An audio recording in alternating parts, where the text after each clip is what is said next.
Hi, I'm Morgana. I am a third year ATD student, which is apparel and textile design.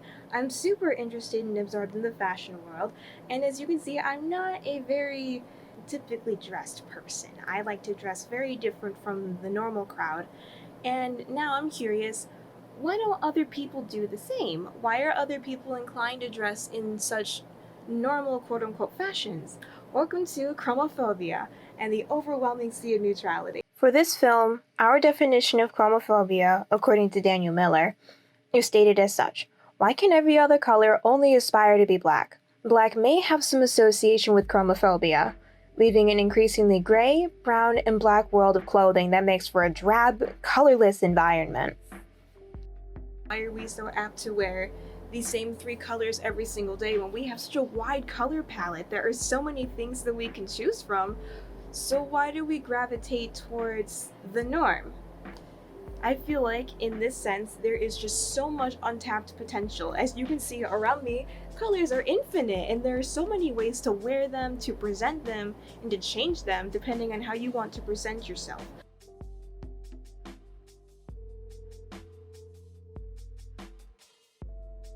The first topic I wanted to touch on is social media, because it is a very big and very prevalent part of our everyday lives. Even if you're not on it that frequently, it is such a big chokehold on so many different industries, such as the music industry, entertainment, fashion. And with the fashion industry in and of itself, we need to talk about influencers. Kim K is the prime example of an influencer, which everyone has heard of in some way or another. If we look at this Tom Ford quote from the Telegraph, customers don't care anymore about reviews or hard copy publications. They care about what picture Rihanna just Instagram while she's naked in bed, what shoes she has on, how she's talking about them. That's what they respond to. Does this mean that Bad Gal Riri's now defunct account on the social media site may have an effect on what people are buying? Bigger names within social media platforms have that strong leverage to influence other people and what they decide to buy. As we can see here, these top videos within this TikTok tag all dress very similarly, and they influence other people to dress the same. So, why is that? It brings a sense of homogeneity, which is the general sense of sameness amongst different things, different groups, amongst people. Homogeneity is what keeps everything the same. And in this, it almost brings about a sort of hive mind of sorts, or a very strong social bubble surrounding these people. Because within the social bubble, these big influencers have all the power, and everyone that follows them is their fans. It's a very strong leadership role that these people tend to take on. Because I came into the scene late, I didn't really have a lot of formal knowledge on fashion, and a lot of that came from social media, came from seeing what people matched, what people put together, and what people put on their body. Social rules can be defined as unwritten rules, beliefs, and rituals performed normatively in social situations. Example 1. Wearing green and white on MSU campus to show community, pride, identity, especially on game days. Example number 2. Having a dress code at work, especially with select color palettes. However, not everyone is inclined to follow these social rules, and one of the greatest examples is J-Fashion. This is a movement from the streets of Japan that allows people of any background, any origins, to express their true selves, be it anything but the norm. This particular clip is from Tokyo Fashion, from one of the Harajuku fashion walks that frequents the streets of Japan. On the flip side, not everyone embraces this true nature, and so we end up with this.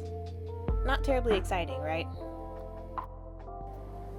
When it comes to social rules, I'm especially interested in the local crowd. Since I am a student here on Michigan State campus, I decided to look local, and I put out a survey for others to take that was based on the things that they wear, where their inspiration comes from, what they've been told, if they've been told anything growing up, is there another way they want to dress, all sorts of stuff. I put up the survey. The results that I did get were very clear and interesting to me.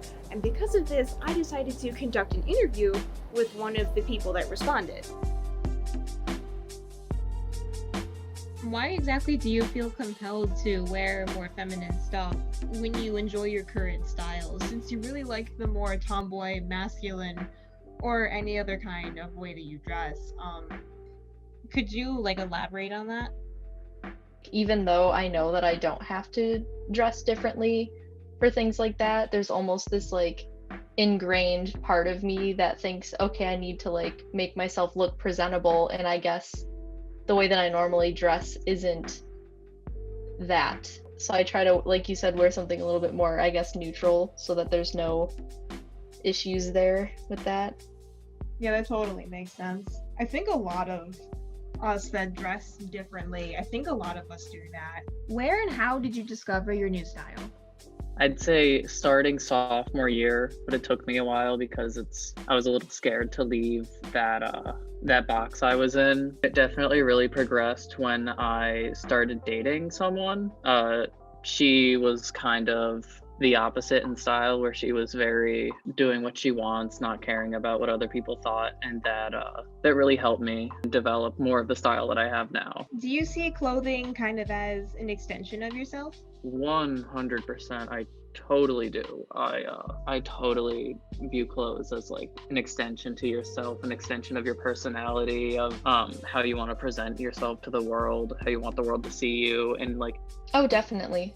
I think it has a lot to do with your personality, because obviously if you are the kind of person who, such as me for example, really likes certain genres of music, and then I wear that because that's something that I like, or if you're someone who's really into sports and you wear sporty clothing all the time, it's like an extension of, I guess, of your at least your interests, if not your personality to a degree.